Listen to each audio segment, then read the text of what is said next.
A terra treme. Incêndios violentos se alastram por continentes. Uma pandemia global paralisa nações. Economias à beira do colapso. Nosso mundo está tomado pelo medo, incerteza e uma crescente sensação de pavor. Não são meros incidentes isolados, mas fios interligados em uma tapeçaria de tribulações, tecida pelas mãos do destino. Das cinzas dos incêndios florestais australianos às ruas de cidades atingidas por pandemias, surge um suspiro coletivo. O que está acontecendo com o nosso mundo? Seria apenas uma confluência de eventos infelizes ou haveria uma explicação mais profunda e significativa? A resposta, meus amigos, não está nas declarações dos especialistas ou nas análises dos eruditos, mas nas palavras ancestrais das Escrituras. A Bíblia, com clareza surpreendente, previu esses eventos há milênios. Chegou a hora de abrirmos os olhos para a verdade que está escondida à vista de todos. Chegou a hora de entendermos que estamos vivendo sob a sombra da profecia. Durante séculos, os céticos descartaram as profecias bíblicas como alegorias ou mitos. No entanto, diante de nossos olhos, o aparentemente impossível está se desenrolando com uma precisão assustadora. O mundo zomba, mas, no fundo, um medo primitivo se agita. Sabemos, em algum nível, que algo profundo está acontecendo, algo que desafia a explicação racional. A Bíblia fala de um tempo de turbulência sem precedentes, um tempo de tribulação como nenhum outro na história da humanidade. É um tempo marcado por guerra, fome, pestilência e desastres naturais de magnitude inimaginável. Este tempo, meus amigos, não é um evento futuro distante, é a realidade que estamos enfrentando hoje. O próprio chão sob nossos pés parece estar mudando, tanto literal quanto figurativamente. A velha ordem mundial está ruindo, e um novo mundo, repleto de perigos e incertezas, está emergindo das cinzas. Estamos vivendo nos últimos dias um tempo de grande agitação e significado espiritual sem precedentes. Abram comigo, se me permitem, o Evangelho de Mateus, capítulo 24. Aqui, Jesus, rodeado por seus discípulos, faz uma profecia tão profunda, tão assustadoramente precisa, que arrepia até hoje. E ouvireis de guerras e rumores de guerras. Vede que não vos assusteis, porque é necessário que assim aconteça, mas ainda não é o fim, porque se levantará nação contra nação, e reino contra reino. E haverá fomes, pestilências e terremotos em vários lugares. Mas todas estas coisas são o princípio de dores. Mateus 24, 6, 8 a CF. Essas palavras, ditas há mais de 2000 anos, ressoam com uma familiaridade assustadora em nosso mundo moderno. Estamos testemunhando guerras e rumores de guerras, nações se levantando contra nações e reinos em conflito.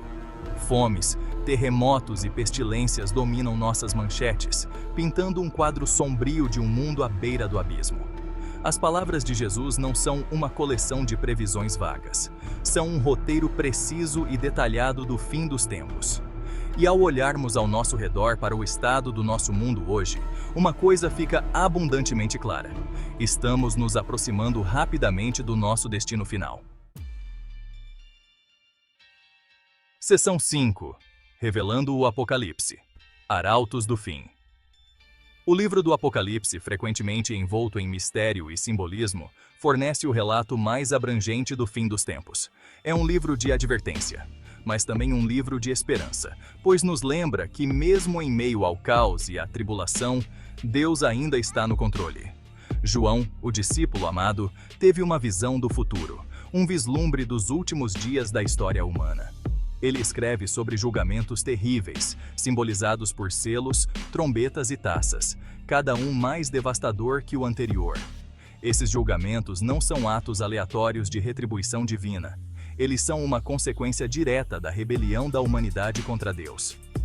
Os 4 cavaleiros do Apocalipse, cavalgando em cavalos branco, vermelho, preto e amarelo, representam conquista, guerra, fome e morte.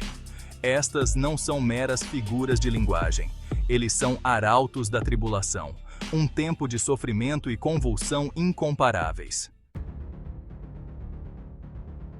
Seção 6. Guerras e rumores de guerras.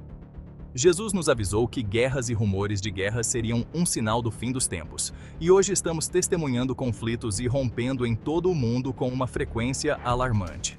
Do Oriente Médio à Europa Oriental, as tensões fervem, ameaçando se transformar em guerra aberta. A ascensão de ideologias radicais, a proliferação de armas de destruição em massa e a ameaça constante do terrorismo criaram um clima de medo e incerteza. O mundo assiste com a respiração presa, imaginando onde o próximo conflito irá explodir e quais serão as consequências. A Bíblia fala de um tempo em que nação se levantará contra nação e reino contra reino, e estamos vendo essa profecia se cumprindo diante de nossos olhos. O mundo é um barril de pólvora e o pavio foi aceso. Seção 7. Pestilência e pragas. Um flagelo global. A pandemia de Covid-19 que varreu o globo colocou o mundo de joelhos. Ruas vazias, hospitais lotados e uma sensação de vulnerabilidade coletiva se tornaram a norma. Mas esta pandemia, por mais devastadora que tenha sido, pode ser apenas um gostinho do que está por vir. A Bíblia avisa sobre pestilências, pragas de proporções bíblicas que assolarão a terra. Essas pragas não se limitarão a um único vírus ou doença. Eles serão generalizados e mortais, afetando tanto o homem quanto o animal. O livro do Apocalipse descreve uma chaga terrível que aflige aqueles que receberam a marca da besta. Se isso é uma praga literal ou uma representação simbólica da decadência espiritual, é uma questão de debate. Mas uma coisa é clara: o fim dos tempos será marcado por doenças e sofrimento em grande escala. Seção 8. Maravilhas celestiais. Sinais nos céus. A Bíblia também fala de sinais celestes que precederão a segunda vinda de Cristo. Esses sinais, visíveis nos céus, serão tão inspiradores, tão terrificantes, que até o cético mais endurecido será forçado a reconhecer a mão de Deus. O próprio Jesus disse: logo depois da aflição daqueles dias, o sol escurecerá, e a lua não dará a sua luz. As estrelas cairão do céu, e as potências dos céus serão abaladas.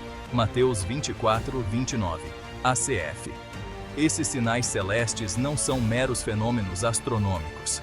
Eles são arautos do dia do Senhor, o dia em que Jesus Cristo retorna em glória para julgar os vivos e os mortos. Eles são um despertador cósmico, avisando que o tempo está se esgotando. Seção 9. A urgência do agora, um chamado à preparação.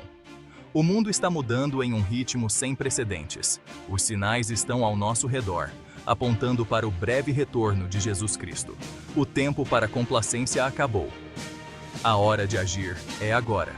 Devemos estar espiritualmente preparados para o que está por vir. Devemos ter nossos corações retos com Deus, nossas vidas em ordem e nossas lâmpadas cheias de óleo. A Bíblia nos diz que o dia do Senhor virá como ladrão de noite, o que significa que virá repentina e inesperadamente. Não devemos ser pegos de surpresa. Devemos estar prontos para encontrar o Senhor, não em medo e tremor, mas em alegria e expectativa. O tempo para procrastinação acabou. A hora da decisão é agora. Seção 10. Encontrando esperança na sombra da profecia. O mundo pode parecer sombrio e incerto, mas como crentes, temos uma esperança que transcende o caos e a turbulência. Sabemos que Deus ainda está em seu trono e que Ele está executando o seu plano perfeito, mesmo em meio ao sofrimento e à tribulação. O retorno de Cristo não é algo a ser temido, mas algo a ser desejado. É o ápice de toda a história, o momento em que o reino de Deus é totalmente estabelecido na terra. É um tempo de vitória final do bem sobre o mal, da luz sobre as trevas e da esperança sobre o desespero. Portanto, não desanimemos. Permaneçamos firmes em nossa fé, sabendo que nossa redenção está próxima. Sejamos a luz nas trevas, o sal da terra e os faróis de esperança em um mundo que precisa desesperadamente ouvir as boas novas. O melhor ainda está por vir.